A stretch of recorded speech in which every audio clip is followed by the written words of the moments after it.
हाँ ध्यान दो यहाँ बच्चे, एक प्रकाश विद्युत प्रभाव, वैसे आपका ये चैप्टर तो 11th क्लास का है, वैसे ये 12th में भी आपको पढ़ना है। प्रकाश विद्युत प्रभाव का जो कंसेप्ट है उसे आपको बहुत अच्छे ढंग से जानने की ज़रूरत है। ये प्रकाश विद्युत प्रभाव इतना इम्पोर्टेंट है कि आजकल जितने भी सोलर लाइट चल रहे हैं, जितने भी तरह के आपके सोलर सिस्टम है, सब कहीं ना कहीं ये प्रकाश विद्युत प्रभाव का ही एक व्यापक रूप है और प्रकाश विद्युत प्रभाव जीवन का एक हिस्सा बन गया है। शुरू से ही वैज्ञानिकों की एक बहुत बड़ी समस्या थी और इसके डिसीजन करने में लगभग 100 वर्ष टाइम लग गया कि प्रकाश तरंग है या फिर कण, प्रकाश तरंग है या फिर कण। इसलिए तरह तरह के मंतव्य आए और साथ साथ मैं आपको ये बता दूं कि प्रकाश विद्युत प्रभाव के बारे में आज का जो चर्चा है सो थोड़ा आप लोगों के लिए बहुत डीप कंसेप्ट के साथ हम लोग बढ़ेंगे। आइए प्रकाश विद्युत प्रभाव को हम आप लोगों के लिए समझने का कोशिश करते हैं। समझिए, समझने का। बच्चों यहाँ ध्यान देना है कि प्रकाश विद्युत प्रभाव या प्रकाश कण है, इस सिद्धांत से इसकी व्याख्या होती है। बड़ी बात में बताया कि प्रकाश एक कण है, इसकी व्याख्या होती है। तरंग सिद्धांत के आधार पर इसका व्याख्या क्या था, मुश्किल था। 1887 में हर्ट्ज नामक वैज्ञानिक ने इस पर पहले प्रयोग किया। याद रखना पड़ेगा किसने सबसे पहले प्रयोग किया, तो हर्ट्ज नामक वैज्ञानिक ने पहले प्रयोग किया और धातु की सतह से फोटोन्स टकराया एवं उससे इलेक्ट्रॉन क्या होने लगे, उत्सर्जित होने लगे। पहली बात, अगर कोई पूछेगा कि सर अच्छा फोटोन क्या है, फोटोन जो है group of light energy particles, word सुनिए, ग्रुप ऑफ लाइट का एनर्जी का पार्टिकल्स है, दैट इज कॉल्ड फोटोन्स। जैसे कोई energy particles, group of energy particles को क्वांटम कहते हैं, उसी प्रकार group of photon, group of light particles को हम लोग क्या नाम देते हैं, फोटोन। ये इसके लिए धातु की सतह साफ सुथरी होनी चाहिए। सभी धातुओं से इलेक्ट्रॉन का उत्सर्जन होता है, यस। कितनी मात्रा में होगी, कितना होगा, ये निर्भर करेगा उस धातु की नेचर पर।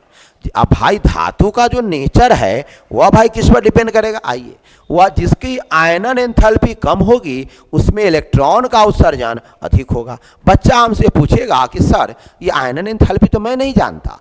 देखो 11th के बच्चे आयनन एंथैल्पी नहीं जानते हैं, पढ़ाई नहीं हुई है। केमिकल बॉन्डिंग मेंडलीफ वाला में आएगा, मेंडलीफ साहब का जो है आवर्त सारणी में आएगा, उसी चैप्टर में आएगा आपको।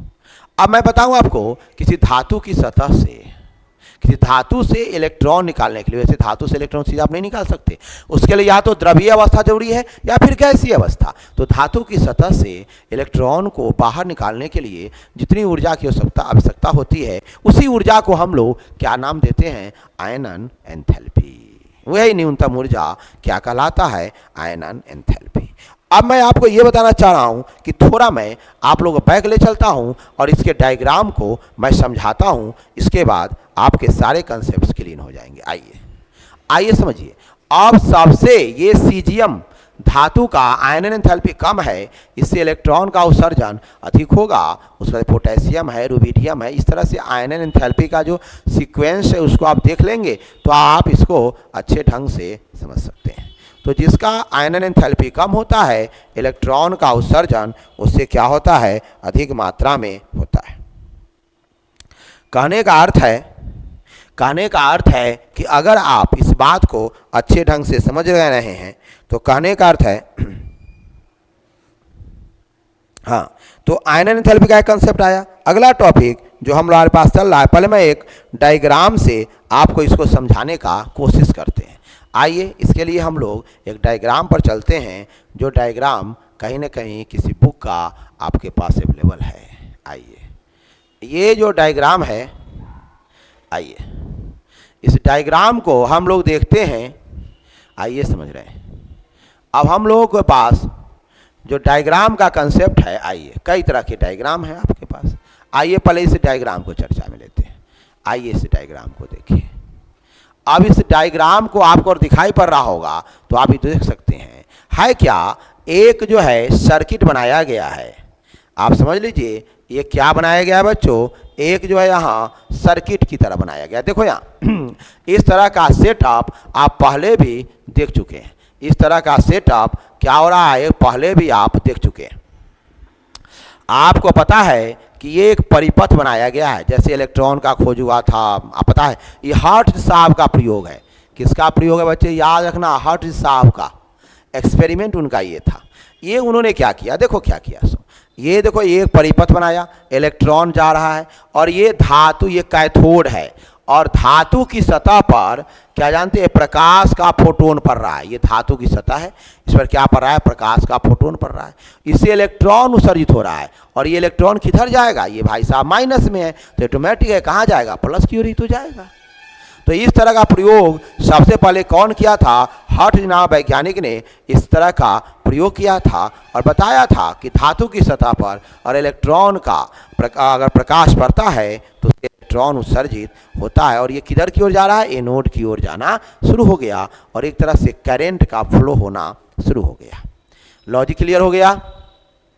इसका नाम था फोटो इलेक्ट्रॉन। फोटो इलेक्ट्रॉन मतलब क्या, वह इलेक्ट्रॉन जो प्रकाश से उत्पन्न होता है, तो उसको हम लोग फोटो इलेक्ट्रॉन कहते हैं। याद रखना पड़ेगा, फोटो इलेक्ट्रॉन का मतलब फोटो नहीं होगा, फोटो इलेक्ट्रॉन वह इलेक्ट्रॉन है जो प्रकाश से जो इलेक्ट्रॉन निकलता है, प्रकाश ऊर्जा जब क्या करते हैं, यहाँ जो है इलेक्ट्रिक ऊर्जा में डाइवर्ट हो रहा है, उसको हम लोग क्या कहेंगे, फोटोन कहते हैं, फोटो इलेक्ट्रॉन। आइए हम आगे की ओर बढ़े। अगला टॉपिक जो हम लोग देखें, अगला टॉपिक में हम लोग आ जाते हैं, देखिए नहीं चाहिए। अब आपके पास कुछ और भी डायग्राम है जिसके आधार पर आप देखिए, एक और डायग्राम यहाँ पर आ गया, एक और डायग्राम आपके पास आया, समझिए। इस डायग्राम को आप लोग देखिए, इस डायग्राम से बहुत चीज़ क्लियर नजर आएंगी आपको, बहुत सारे चीज़ें इस डायग्राम से आपको क्लियर नजर आएगा। आइए अब ये देखिए, ये मेटल का सरफेस है, ये बात ध्यान रखना कि इस तरह का जो क्रिया होगा वह धातु की सतह पर होगा। ये हमेशा ध्यान रखना है कि इस तरह की जो क्रिया होगी वो धातु की सतह पर होगी। धातु के भीतर से इलेक्ट्रॉन नहीं निकलेगा। कहेगा क्यों नहीं निकलेगा, उसको और अधिक मात्रा में एनर्जी चाहिए। धातु की सतह से इलेक्ट्रॉन निकालने के लिए उसे और अधिक मात्रा में एनर्जी चाहिए, इसलिए धातु की सतह से इलेक्ट्रॉन नहीं, धातु की सतह से भीतर से निकलने के लिए, इलेक्ट्रॉन तो धातु सतह से निकलेगा लेकिन धातु के भीतर से इलेक्ट्रॉन निकलने के लिए उसको अधिक मात्रा में एनर्जी चाहिए। यानी धातु की सतह से इलेक्ट्रॉन निकालना सरल काम है। धातु की सतह से इलेक्ट्रॉन निकालना क्या है, सरल काम है। अगर आपको ये ध्यान देना है, इसको समझिए, ये धातु की सतह है और धातु की सतह पर से क्या पड़ रहा है, ये लाइट, प्रकाश पड़ रहे हैं और प्रकाश से क्या निकल रहे हैं, इलेक्ट्रॉन निकल रहे हैं और इलेक्ट्रॉन ये डिटेक्टर लगा रहा है जो बता रहा है कि धातु की सतह से इलेक्ट्रॉन निकल रहा है, डिटेक्ट कर रहा है कि हाँ बिल्कुल निकल रहा है, इसका प्रूफ कर रहा है। और ये देखो, ये वोल्टेज है, ये माइनस और प्लस समझ रहे हैं, ये आपको एमीटर है जो धारा को मापता है। ऑटोमेटिक है, जब करंट अगर उसे इलेक्ट्रॉन निकलेगा स्वाभाविक बात है धारा के वैल्यू बढ़ जाएंगे। तो एमीटर का जो विक्षेप होगा, एमीटर में जो डिफ्लेक्शन होगा वह बता रहा है कि नहीं धातु के सतह से इलेक्ट्रॉन निकल रहा है। इस तरह का भी प्रयोग आपको फोटो इलेक्ट्रिक इफेक्ट के लिए आया। चलिए, इस तरह का प्रयोग भी आपको फोटो इलेक्ट्रिक इफेक्ट के लिए आया। चलिए, अब बच्चे समझ गए होंगे। डिटेक्ट करता है जो बता रहा है, संसूचक है जो बता रहा है कि धातु की सतह से इलेक्ट्रॉन जो निकल रहा है वह उसको क्या कर रहा है, डिटेक्ट कर रहा है, संसूचित कर रहा है। चलिए अगला टॉपिक, आइए हम लोग आगे बढ़ेंगे। अब आगे देखो, आइए अब एक दो टॉपिक और मैं समझाता हूँ, जिसकी ये जो अगला जो आ रहा है आपका, ये बहुत ही इम्पोर्टेंट आ रहा है। आइए समझते हैं थोड़ा।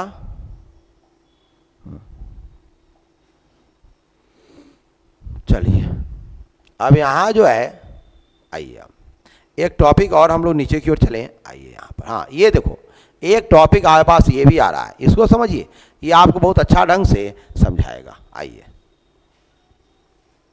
आपको ये अच्छा ढंग से क्या करेगा, समझाएगा। इस टॉपिक को हम लोग आइए समझते हैं।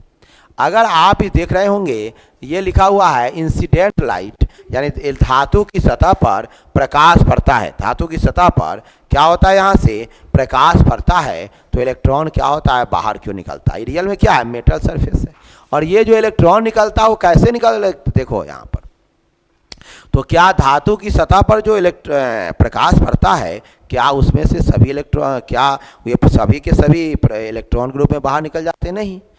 कुछ तो कुछ एनर्जी का कुछ ग्रुप जो है, ये धातु की सतह उस इलेक्ट्रॉन को ऑब्जर्व करता है, उस इलेक्ट्रॉन को, माने उस इलेक्ट्रॉन को, कहने का अर्थ है कि धातु की सतह पर जो प्रकाश पड़ता है उसमें जो एनर्जी है, उसका एनर्जी का कुछ भाग जो है वो धातु की सतह ऑब्जर्व कर लेता है, और शेष एनर्जी जो होता है वह इलेक्ट्रॉन, शेष एनर्जी जो है इलेक्ट्रॉन के रूप में, जो इलेक्ट्रॉन की गति ऊर्जा के रूप में बाहर की ओर निकलता है। ये बातें आपको ध्यान रखनी होगी। चलिए हम आगे की ओर बढ़ते हैं, हम आगे की ओर बढ़ते हैं। आइए अगला टॉपिक जो मेरे पास आ रहा है, मैं इसी का एक्सप्लेन करने जा रहा हूँ। अब आइए हम लोग समझते हैं एक्सप्लेन के अंदर। आइए फिर हम आप लोग अपने जगह पर चल रहे हैं। आइए अब यहाँ तो हम लोग आ गए थे, फिर हम डायग्राम की ओर बढ़ेंगे आगे। अब आइए, तो मैंने बोला अब चलिए नेक्स्ट टॉपिक में हम लोग बढ़ते हैं। अब जो टॉपिक आ रहा है ये तो मैंने डायग्राम से आप लोगों को समझाया है कि रियल में प्रकाश विद्युत प्रभाव कैसे काम करता है, किस तरह से इसके खोज हुए और आगे की ओर ये प्रक्रिया बढ़ा। चलिए अब आपको ये जानना है, आपको ये जानना है कि धातु की सतह पर, देखो अब ये हुआ, अब ये जो प्रयोग आपने देखा, इस प्रयोग के आधार पर, इस प्रयोग के आधार पर, इस प्रयोग के आधार पर निम्नलिखित प्रेक्षण प्राप्त हुए। अब यही बात समझना है, निम्नलिखित प्रेक्षण प्राप्त हुए, माने क्या क्या हुआ, प्रेक्षण क्या हुए बच्चे, प्राप्त हुए। इन्हीं आधार पर क्या हुआ कि आप लोगों को प्राप्त हुआ, इसी प्रयोग के आधार पर निम्नलिखित प्रेक्षण जो है वह आपको प्राप्त हुआ। अब रही बात कि सर ये निश्चित ये जो प्रेक्षण था वह क्या क्या था, समझिए बात को। कहने का अर्थ है, अब यहाँ देखो कुछ चीज़ें समझिए, मैंने पहले ही बताया, अगर ये धातु की सतह है, ठीक है, अगर इस धातु की सतह पर, ये सतह ठीक नहीं दिखाई पड़ रहा, आओ इसको देखते हैं। ओहो,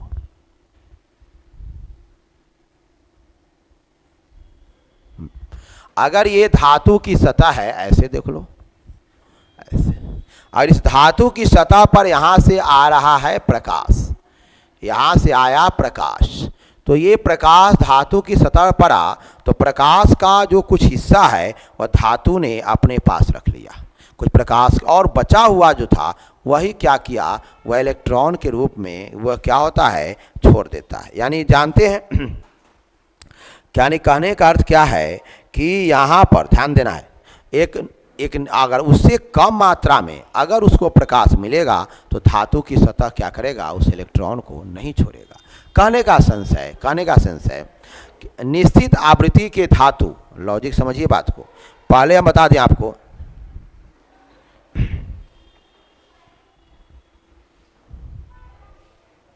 हाँ, कहने का अर्थ है कि वह पहले प्रयोग आएगा, प्रयोग में आया कि एक देहली आवृत्ति वर्ड आता है, देहली आवृत्ति, देहली आवृत्ति एक वर्ड आता है। देहली आवृत्ति मतलब हुआ म्यू नॉट, क्या वर्ड आएगा, म्यू नॉट आएगा। समझिए 11th के बच्चे लोगों का है ये, क्या हुआ, न्यूनतम आवृत्ति, वो देहली आवृत्ति क्या है, वह न्यूनतम आवृत्ति, वह न्यूनतम आवृत्ति जिससे किसी धातु की सतह से इलेक्ट्रॉन को उत्सर्जन के लिए आवश्यक होता है। कहने का अर्थ है जो धातु की सतह से इलेक्ट्रॉन को उत्सर्जित करने के लिए आवश्यक होता है, जो धातु की सतह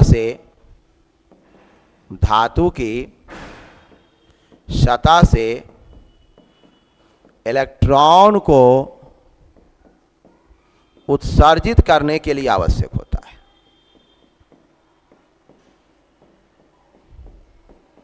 करने हेतु आवश्यक। अगर कोई पूछेगा कि देहली आवृत्ति क्या है, अगर कहने का अर्थ है तो क्या सभी धातु की देहली आवृत्ति एक तरह की होती है, नहीं, सभी अलग अलग धातुओं की देहली आवृत्ति क्या होती है, अलग अलग होती है। उन्होंने प्रयोग में पॉइंट नंबर 2 में लिखा कि धातु की सतह से, उनका जो प्रयोग सब आया, बच्चे लोगों के लिए दिक्कत तो नहीं हो रहा, हाँ ठीक है, उनका जो प्रयोग आया उसको एक बात ध्यान देना होगा।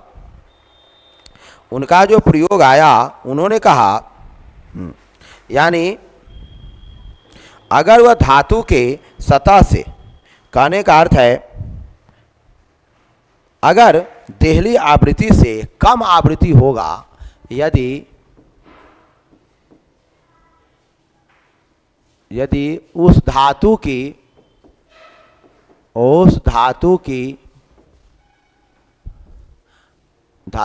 यदि उस धातु से इलेक्ट्रॉन नहीं निकलेगा,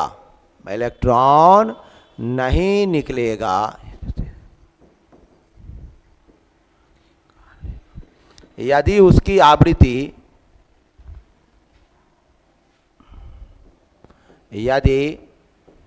अगर देखो इलेक्ट्रॉन निकालने के लिए क्या जरूरी है, हमारी बात समझो। यदि कहने का सेंस हुआ, यदि कहने का अर्थ है अगर उससे कम आवृत्ति होगी, हाँ, उस तरह से इलेक्ट्रॉन नहीं निकलेगा यदि उससे कम आवृत्ति हो, एकदम इजी टॉपिक है, हल्का टॉपिक है, उससे क्या हो, कम आवृत्ति हो। पॉइंट नंबर 3 है कि धातु की जो, अच्छा अब मैंने बोला कि प्रकाश जब पड़ता है तो वह क्या होता है, वह इलेक्ट्रॉन जो निकलता है वह गति ऊर्जा के रूप में निकलता है। समझ में आया? कहने का अर्थ है कि प्रकाश इलेक्ट्रॉन की जो गतिज ऊर्जा होगी, प्रकाश इलेक्ट्रॉन की जो महत्तम गतिज ऊर्जा होगी, पहले समझिए यहाँ पर, प्रकाश इलेक्ट्रॉन की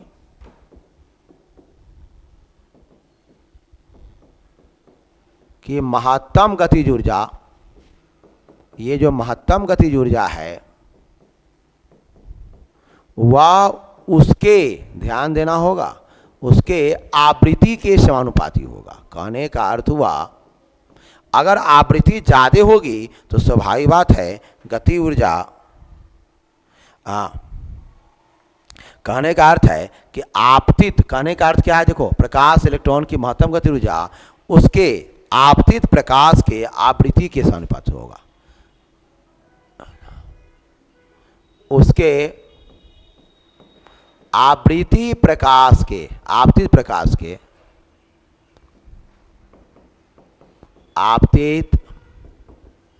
प्रकाश के आवृत्ति के समानुपाती होगा,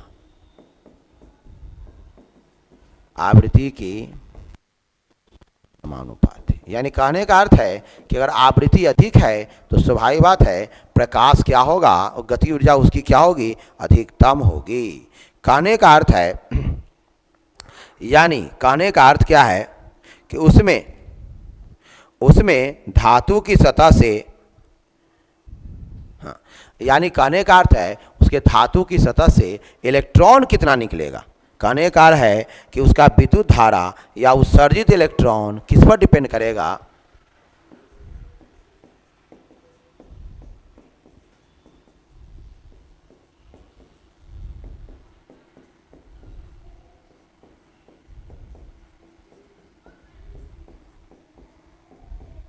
उत्सर्जित इलेक्ट्रॉन प्रकाश के विकिरण के तीव्रता के समानुपाती होगा।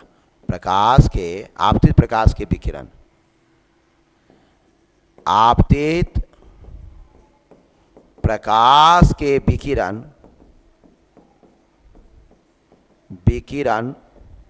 की तीव्रता के समानुपाती होगा, तीव्रता के क्या होगा, समानुपाती होता है।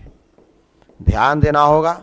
यानी कहने का अर्थ है कि अगर तीव्रता प्रकाश की ज़्यादा होगी तो स्वाभाविक बात है उससे निकलने वाला जो विद्युत होगा वह भी क्या होगा, करंट जो होगा वह भी क्या होगा, अधिक होगा। ठीक है, कहने का अर्थ है, हाँ, कहने का अर्थ है कि अब यहाँ देखिए, अब इसका एक्सप्लेन आइंस्टीन साहब ने कैसे किया, बड़ा इंपॉर्टेंट टॉपिक है। आइंस्टीन साहब का एक्सपीरियंस देखिए, आइंस्टीन साहब ने जो किया उसको देखिए। उन्होंने कहा, देखिए आप 1905 ईस्वी में इन्हीं पर इनको नोबेल पुरस्कार मिला है। मैं आइंस्टीन साहब ने बोला, ये आइंस्टीन साहब जो बोला, बहुत बड़े अल्बर्ट आइंस्टीन साहब जो बहुत बड़े वैज्ञानिक हैं, कहा जाए तो वर्ल्ड का नंबर 1 साइंटिस्ट, अभी तक की रिपोर्ट में वर्ल्ड का नंबर 1 साइंटिस्ट आइंस्टीन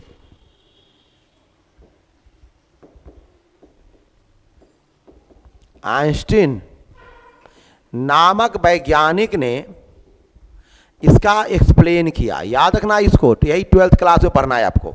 वैज्ञानिक ने इसकी व्याख्या की, इसकी उन्होंने क्या की, व्याख्या की। इनके आधार पर क्या था कि जब फोटोन धातु की सतह से टकराता है तो वह सारा एनर्जी धातु के सतह को दे देता है। फीलिंग करो, उन्होंने बोला कि धातु की सतह से जब इलेक्ट्रॉन टकराता है, धातु की सतह से जब फोटोन टकराता है तो वह जब धातु की सतह से, बोला क्या, सुनो, जब धातु की सतह से कौन टकराएगा, फोटोन, प्रकाश, फोटोन टकराता है तो संपूर्ण ऊर्जा, ध्यान दो, तो संपूर्ण ऊर्जा धातु के सतह के इलेक्ट्रॉन को, धातु सतह के इलेक्ट्रॉन को दे देता है। याद रखना, धातु सतह के किसको देता है, इलेक्ट्रॉन को दे देता है। याद क्लियर रखना है। जब वह धातु की सतह से जब धातु की सतह से फोटोन टकराता है तो संपूर्ण ऊर्जा धातु की सतह के इलेक्ट्रॉन को दे देता है। 12th क्लास का VVI इंपॉर्टेंट क्वेश्चन यहां से शुरू हो गया है। और हाँ, कहने का अर्थ है इस ऊर्जा का कुछ अंश, इस ऊर्जा का कुछ अंश धातु की सतह से इलेक्ट्रॉन को बाहर निकालने में खर्च होता है। कुछ अंश धातु की सतह से, धातु की सतह से इलेक्ट्रॉन को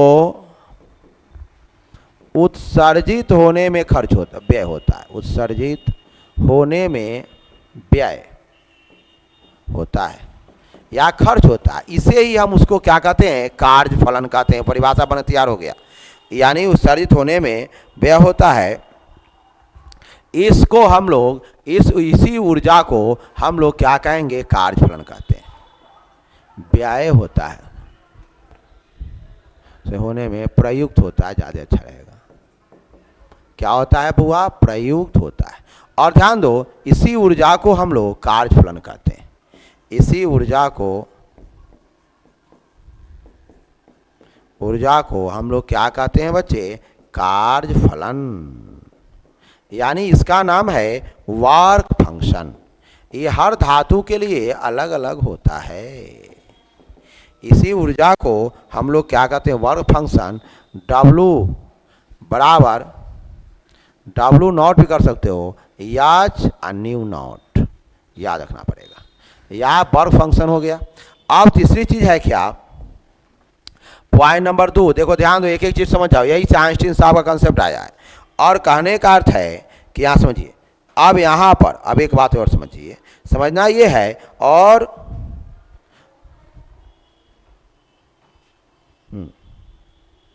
और अवशेष जो बच गया ऊर्जा, इलेक्ट्रॉन के उत्सर्जित अवशेष, यानी बचा हुआ ऊर्जा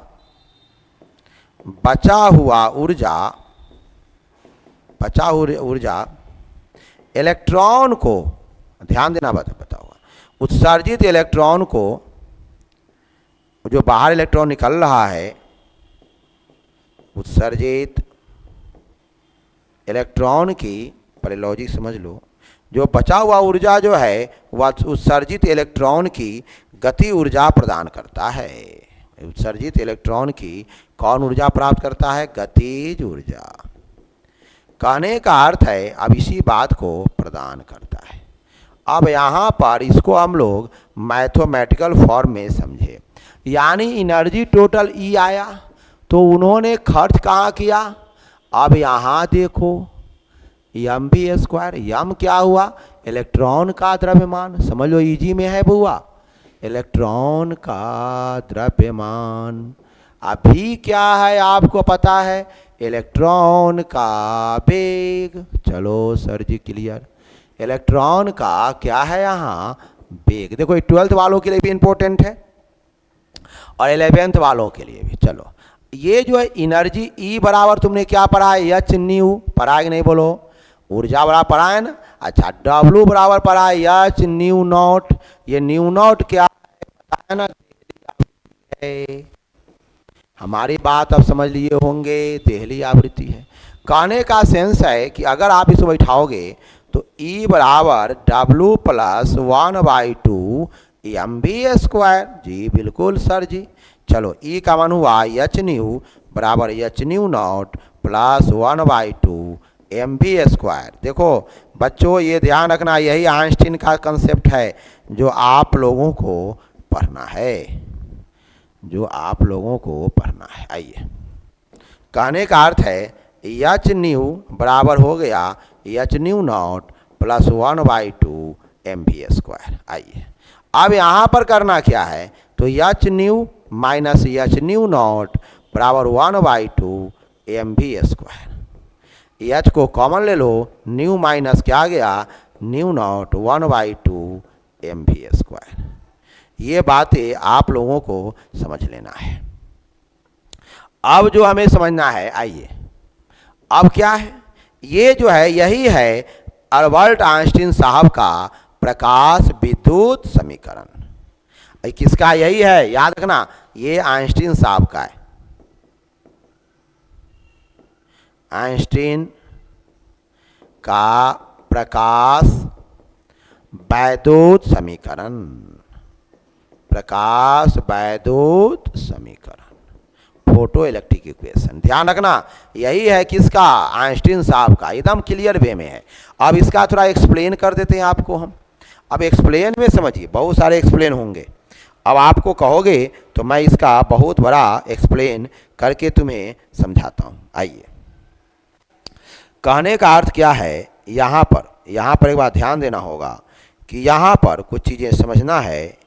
यहाँ जो है ध्यान दीजिए, कहने का अर्थ है कि आपके पास H is equal to nu minus nu naught, nu minus क्या आ गया आपके पास, न्यू नॉट बराबर 1/2 mv²। अगर आपका मैथ को अच्छा ढंग से पढ़ रहे हैं। अब यहाँ ये बातें तो मैंने लिख दिया, अब जरा तो सोच लो, क्या सोचोगे। अगर आपके पास, अब मैंने क्या बोला, अगर आपके पास न्यू बराबर न्यू नॉट हो, यानी जितनी आवृत्ति आई, प्रकाश की जितनी आवृत्ति वहाँ पर आई, अगर उतनी आवृत्ति किसका हो पता है आपको, अगर उतनी आवृत्ति किसकी हो, उतनी आवृत्ति अगर देहली आवृत्ति है, माने उस धातु की आवृत्ति हो जाती है। यानी जितना, ये आवृत्ति कौन है, आपतित प्रकाश की आवृत्ति है। अगर फीलिंग नहीं हो रहा है तो समझ लो ना यहाँ ना, ये न्यू क्या है जानते हो ना, आपतित प्रकाश की आवृत्ति, आपतित प्रकाश की आवृत्ति। और ये जो है देहली आवृत्ति है, पहले पढ़ चुके हो तो सब। अगर ये दोनों, ये देहली आवृत्ति है, ये जो है आपतित प्रकाश की आवृत्ति है, और उससे ज़्यादा थोड़ा और है, वह क्या है आपका, देहली आवृत्ति है।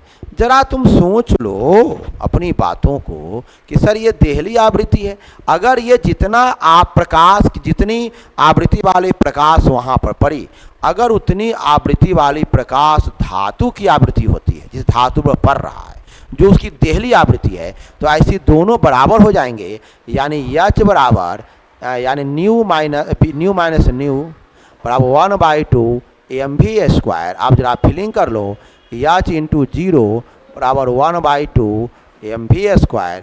कहने का अर्थ है 1/2 mv² बराबर 0, तो v बराबर 0, यानी प्रकाश का वेग हो गया 0, सॉरी इलेक्ट्रॉन का वेग हो गया 0, यानी इलेक्ट्रॉन बाहर नहीं निकलेगा, इलेक्ट्रॉन बाहर नहीं निकलेगा। बात समझे, यानी इलेक्ट्रॉन का उत्सर्जन नहीं होगा, यानी इलेक्ट्रॉन बाहर नहीं निकलेगा। क्या हुआ अर्थ इसका, कि इलेक्ट्रॉन का उत्सर्जन नहीं होगा, इलेक्ट्रॉन का उत्सर्जन नहीं होगा। इलेक्ट्रॉन का उत्सर्जन नहीं होगा। दूसरा पॉइंट नंबर ये हो गया केस नंबर 1, पहले समझ लो। फिर आइए यहाँ भाई अगला में चलते हैं, जगह तो ये हाँ। अब आइए केस नंबर 2 को हम लोग स्टडी करें। अगर ऐसा हो कि यहाँ जो है, यहाँ अगर ये हो जाए कि यहाँ ये न्यू अधिक होगा न्यू नॉट से, कहने का अर्थ है जितनी आवृत्ति पड़ी उससे ज़्यादा पड़ता है तो क्या आ जाएगा H new minus H new not बराबर 1/2 mv²।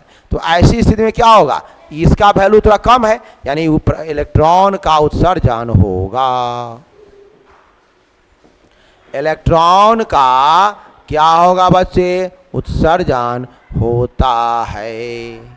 ये बातें आप लोगों को क्लियर वे में आ ही गया होगा। वैसे बहुत सारे कंसेप्ट इसके इर्द गिर्द हैं, बहुत सारे कंसेप्ट जो हैं इसके इर्द गिर्द हैं। अगर कहेंगे तो मैं इस सारे कंसेप्ट को आप लोगों को देता हूँ। चलिए, कहने का अर्थ है हाँ, अब यहाँ पर जो टेक्निकली चीज़ें हैं उसे हम समझने का कोशिश करते हैं। आइए, अब और भी लंबा कंसेप्ट की ओर अगर बढ़ना चाहो तो फिर तुम लोग इसको बढ़ सकते हो। चलिए, थैंक यू। नेक्स्ट टॉपिक है कि इलेक्ट्रॉन का जो ऊर्जा होगी वह इलेक्ट्रॉन वोल्ट के बराबर होगा। क्या आप समझ रहे हैं आप, इलेक्ट्रॉन की जो ऊर्जा होगी वह किसका होगा, इलेक्ट्रॉन वोल्ट यानी ईवी के बराबर होगा। इलेक्ट्रॉन की ऊर्जा इलेक्ट्रॉन वोल्ट ईवी के बराबर होगा। फिर हम इस पर अगला दिन में इस टॉपिक को आगे की ओर फिर बढ़ाएंगे। तब तक के लिए सभी बच्चे को good evening, all students good evening. Thank you.